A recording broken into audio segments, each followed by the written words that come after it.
Hello, my name is Zanaya. I am a life coach, an educator, and a time management consultant. And today I want to talk a little bit about the Pomodoro Technique or the Pomodoro strategy.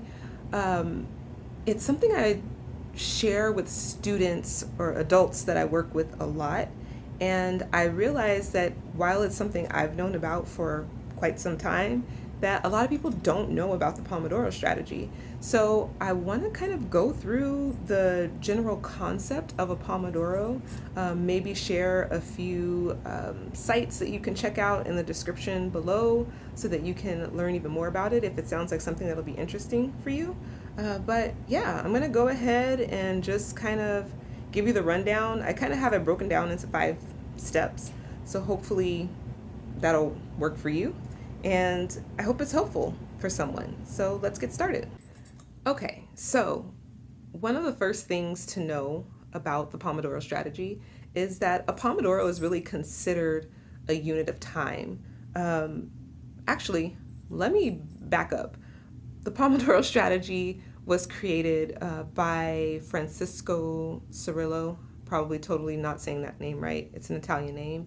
And it's a strategy to manage time. It's a strategy to efficiently and effectively manage your time and get things done by working in small chunks of time and taking breaks. So, the Pomodoro a Pomodoro is 25 minutes with a 5-minute break for a 30-minute block of time that is considered a Pomodoro. So a Pomodoro is a unit of time, 25 minutes of focused activity or focused work on a task, and then a 5-minute break at the end to kind of give your brain some time to rest, process, work through what you've been doing, and then you'll get back to it for another 25 minutes with a 5-minute break. So you would work in these 30-minute chunks of 25 minutes with a 5-minute break for up to 2 hours. Once you hit that 2-hour mark, you would give yourself a 20 to 30-minute longer break to really take a rest, to step away from your task. Then, if you wanted to continue, you would come back and do more Pomodoros. So 25 minutes, 5-minute break is a Pomodoro. Okay, so we get the Pomodoro, 25 minutes, 5-minute break, 30-minute chunk of time is a Pomodoro. What do you do during that time? During that time, you are going to work on a task or several smaller tasks for about 20 minutes. So your first 5 minutes of your Pomodoro is usually the time for you to kind of review, make sure things are in order. You will have already created a task list, meaning before you actually start your Pomodoro, you are going to know what it is you're going to be doing during that Pomodoro. You will have written it out already. And so you might have a list of 3 things or 5 things, or it might be, one thing that you know is going to take that whole time to complete. So your tasks are going to be small tasks. They're going to add up to take up that Pomodoro time, or it might be a big task that you're breaking up into smaller Pomodoros. So the point of it is so you know what it is you're doing before you get started.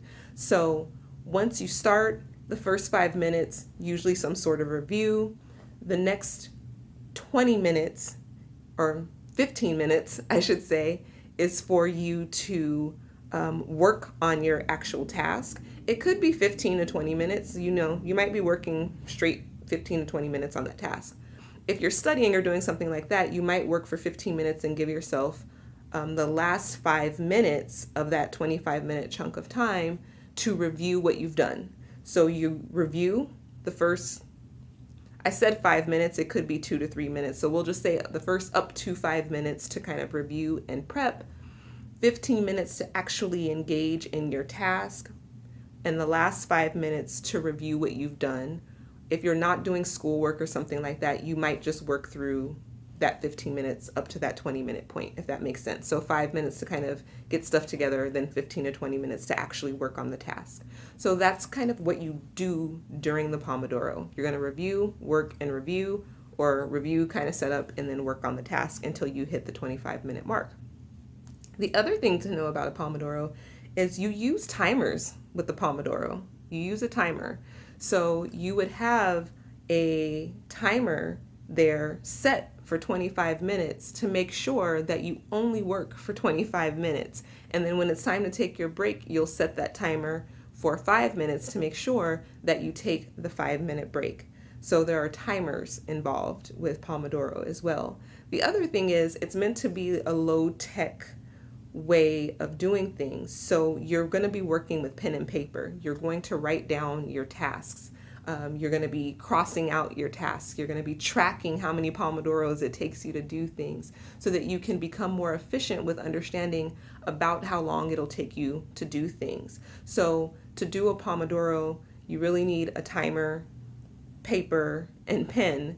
You might have several sheets. I know in the actual Pomodoro book, when they go over this, they have, this is the sheet that you're going to track your Pomodoros on, and this is the sheet that you're going to use to track your interruptions, and there's different sheets, but you could probably get away with just doing it on a single sheet of paper.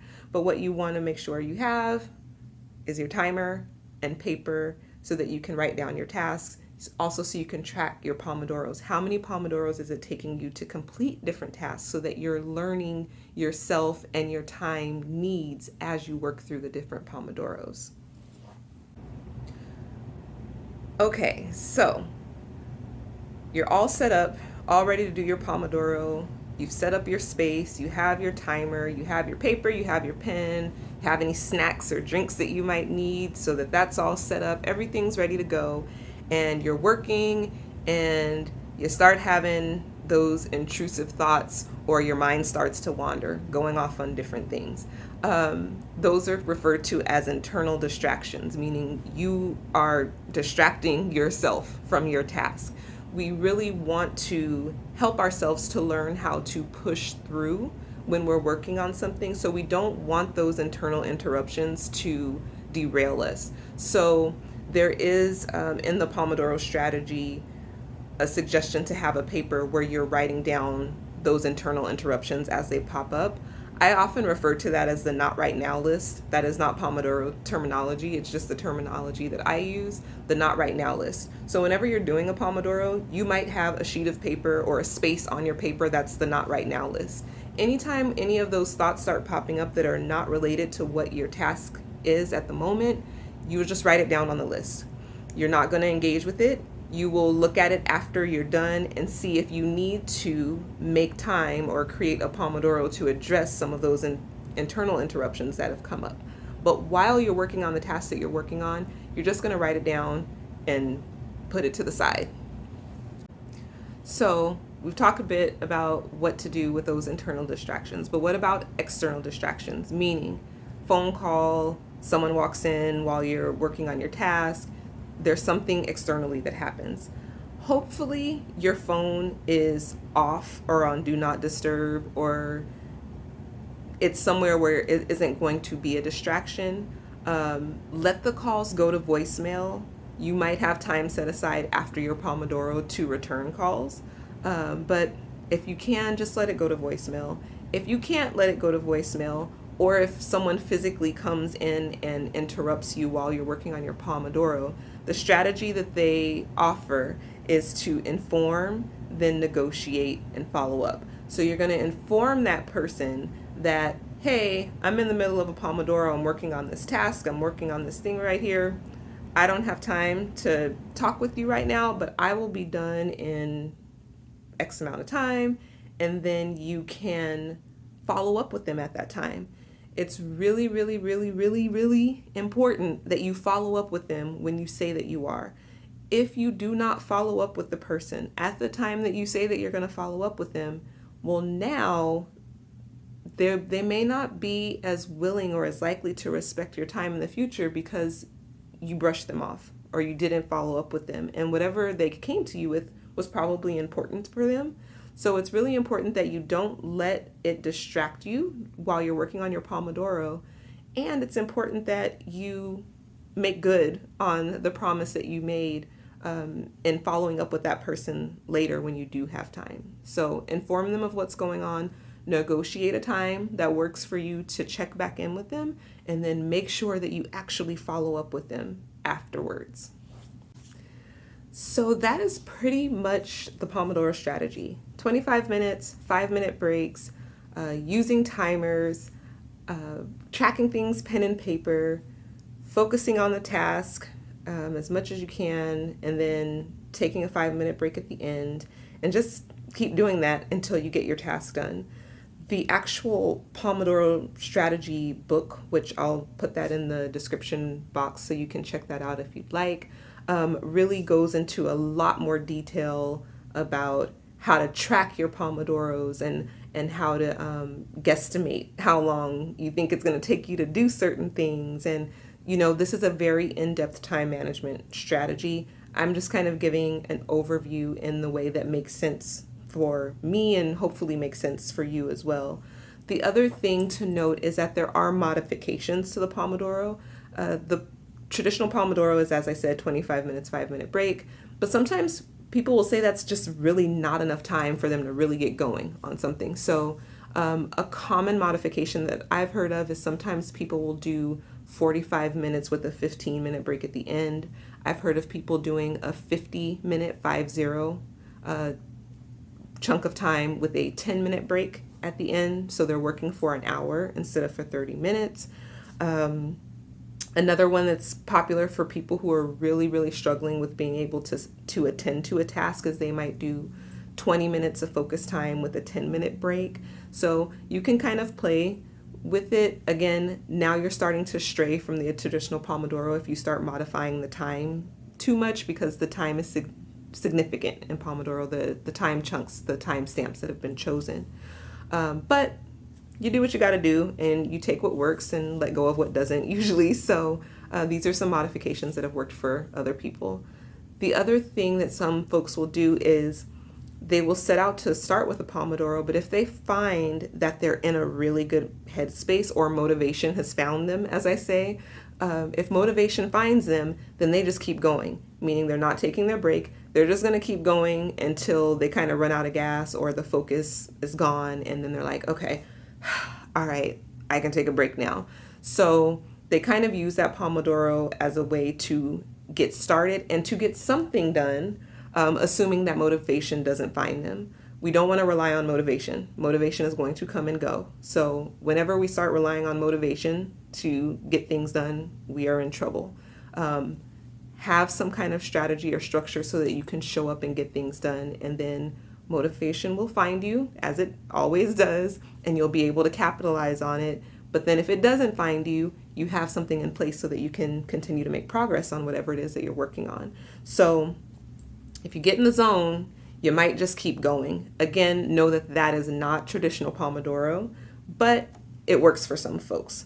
So that's the Pomodoro strategy. A lot of students, whether younger students or older students, adult students, use this as a strategy to kind of structure their time around school, because it can be hard to do that when you're not physically in a classroom. And I know that that's the case for a lot of folks current day, and a lot of folks who've just been going to school online anyway. So having that structure can be helpful, and it can also be used for work tasks. Specifically, if you're someone who's maybe an entrepreneur or self-employed, or really trying to get serious about something that you're doing and you're needing to really carve out time, this can be a really, really useful strategy to help you get going and get something done and start to create habits around showing up and getting things done. So I hope this was helpful. I hope this was informative. I hope you learned something. Like I said, take what works and let go of what doesn't. And follow me, subscribe to check out additional time management, mindfulness, life coaching type videos that may help you in your personal life. Thanks so much. Bye.